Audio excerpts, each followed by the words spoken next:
যদি আজ থেকে কখনো কোথাও আমার কোনো ভক্ত আমার পুজো সর্ষের তেল দিয়ে করে, তাহলে শুধুমাত্র আপনার করা এই সেবার কথা আমার মনে পড়ে যাবে। আর আমি সেই ভক্তের প্রতি ভীষণ রকম প্রসন্ন হয়ে তার ওপর আমার বক্রদৃষ্টির প্রভাব কম করে দেব। কিন্তু এই কাজে আমি শুধুমাত্র আপনার সাহায্য চাই। আমি চাই আমার মন্দিরে আমার পুজো হওয়ার আগে আপনার পুজো হোক। আমার আরেকটি ইচ্ছা আছে হনুমান, আপনার লাল রূপের মতো আমার সব প্রতিমার রঙও যেন আমার প্রিয় কালো রং দিয়ে হয়। তাতে আমার ভক্তরা প্রতি শনিবার করে সর্ষের তেল দিয়ে পুজো করবে। ব্যাস, এবার শুধু আপনার অনুমতির অপেক্ষায় রয়েছি। অনুমতি নয়, আপনি আমায় আদেশ দিন শনিদেব। যেমন আপনার ইচ্ছা। আমি আপনার এই প্রেমপূর্ণ অনুরোধ কিভাবে অস্বীকার করি? আপনি শুদ্ধ মনে পবিত্র হৃদয় থেকে এই সব কথা বলেছেন, সেই জন্য এরকম অবশ্যই হবে। আপনি ধন্য।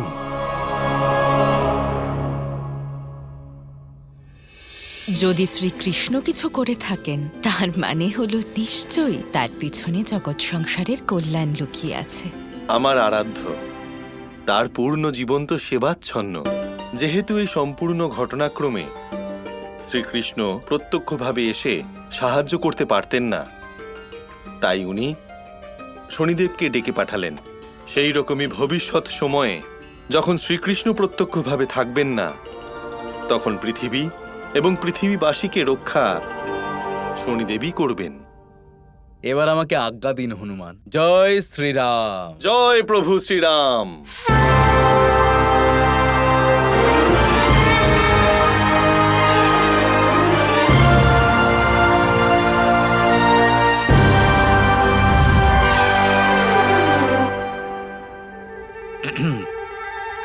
এবার তো শনিদেবও জয় শ্রীরাম বলে দিয়েছেন রাধা।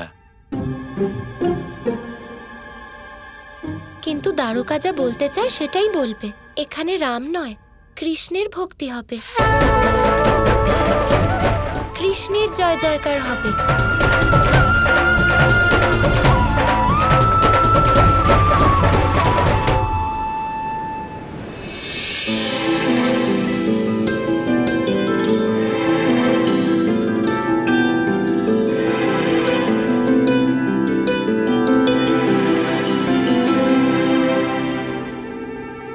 রাধা, আপনি এতগুলো লাড্ডু বানিয়েও ক্লান্ত হননি? আর আমরা তো এইটুকুতেই ক্লান্ত হয়ে পড়েছি। আপনি আপনার সেবকদের বলে দিন না যে ওরা বাকি লাড্ডুগুলো বানিয়ে দেবে। হ্যাঁ শ্রী রাধা, আর আমরা আর পারছি না সত্যি। না নিষাদ উলমুখ, সাহায্যকারীরা ক্লান্ত হয়ে গেছেন, অনেকগুলো লাড্ডু বানিয়েছেন। এবার তোমাদের উচিত আমায় সাহায্য করা। চলো হাত লাগাও।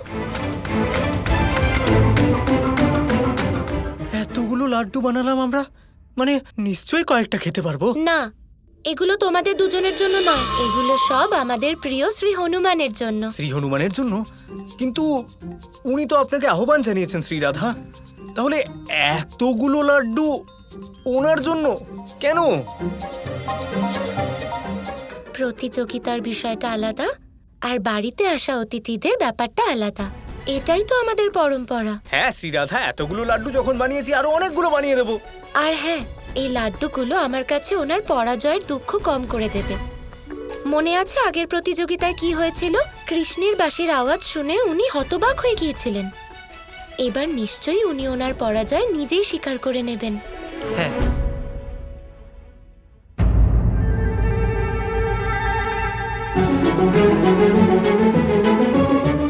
দাঁড়াও, কোথায় যাচ্ছ?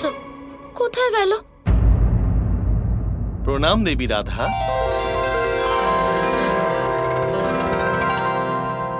শ্রী হনুমান, আপনি এখানে?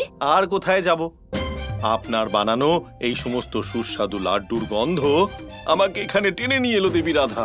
আপনার জন্যই তো বানানো হচ্ছে। ধন্যবাদ শ্রী রাধা, আপনি খুবই ভালো। কিন্তু একটা কথা বলি, এক্ষুনি এইমাত্র আপনি যা বলেছেন তার সব আমি শুনে ফেলেছি। তাই একবার খুবই বিনম্রতার সাথে আপনাকে আমি এটাই জানাতে চাই যে এইবার আপনি আর জয়ী হতে পারবেন না। আচ্ছা, যদি তাই হয় তাহলে আর দেরি কেন? সভার আয়োজন করা হোক। সেটা তো আমি আগেই করে ফেলেছি। যদি আপনি তৈরি থাকেন তাহলে আমাদের আর দেরি না করে প্রতিযোগিতা শুরু করে দেওয়া উচিত। শ্রী হনুমান, একটা কথা বলুন, এমন কি কি জ্ঞান আছে আপনার কাছে যার জন্য আপনি এত সুনিশ্চিত যে প্রতিযোগিতায় আপনিই জয়ী হবেন? আমি কি জ্ঞান লাভ করেছি সেটা তো আপনি সভাতে যাওয়ার পরেই বুঝতে পারবেন, কিন্তু আপনার মুখের দিকে তাকিয়ে আমার মনে হচ্ছে যে আপনি প্রতিযোগিতার ব্যাপারে একটু সংশয়ী হয়ে পড়েছেন। যদি তাই হয়ে থাকে তাহলে আপনি এখানেই নিজের পরাজয় স্বীকার করে নিন। দ্বারকাবাসীদের চিন্তা করবেন না, আমি ওনাদেরকে একটু বুঝিয়ে বলে দেব। অসম্ভব, এবার তো সভাতেই দেখা হবে। কিন্তু দেবী রাধা, মানে যদি আমি এই মুহূর্তে এখান থেকে চলে যাই তাহলে এই যে আপনি এত পরিশ্রম করে এত সুস্বাদু লাড্ডু বানিয়েছেন সেগুলোর তো অপমান করা হবে, তাই না? আর সেটা আমি কখনোই চাই না। আমি এই লাড্ডুগুলোকে সসম্মানে ভক্ষণ করে তারপর ওই সভাতে যাব। ঠিক আছে, দেখা হবে তাহলে।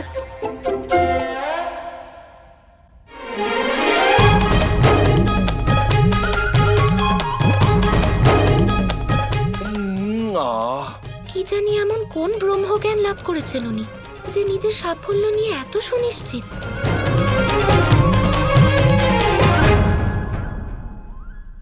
কানাই, আমি না তোমার এই অতিথিকে নিয়ে খুবই রুষ্ট হয়ে আছি।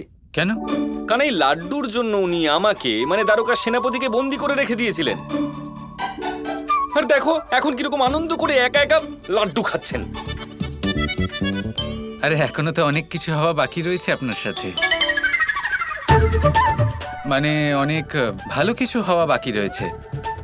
শ্রী হনুমানের সাথে কোলাকুলি করার সৌভাগ্য লাভ করতে চলেছেন আপনি।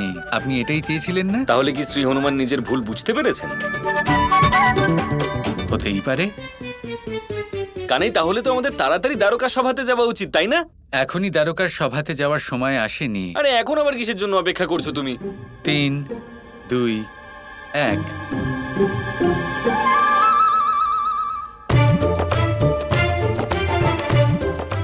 ও, বুঝতে পেরেছি।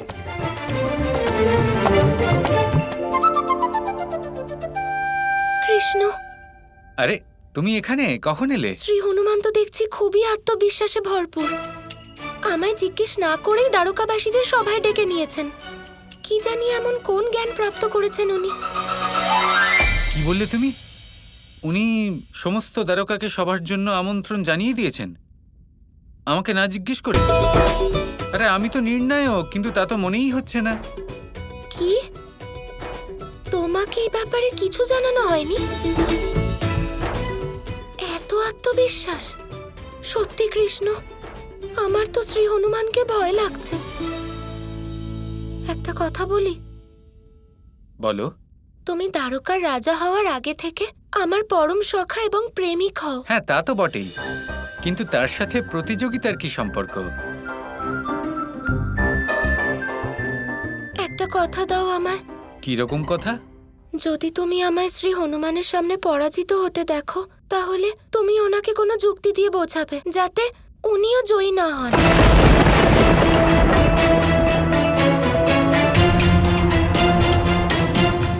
আমি এমন কি করে করতে পারি রাধা?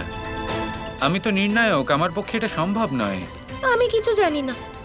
তুমি সবার আগে আমার প্রেমিক এবং সখা কৃষ্ণ, তাই সেই সূত্রে তোমার আমাকে সাহায্য করা উচিত।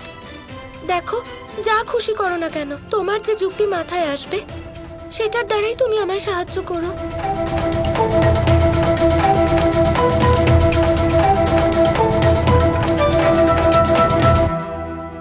তুমি কি সত্যি এটাই চাও রাধা?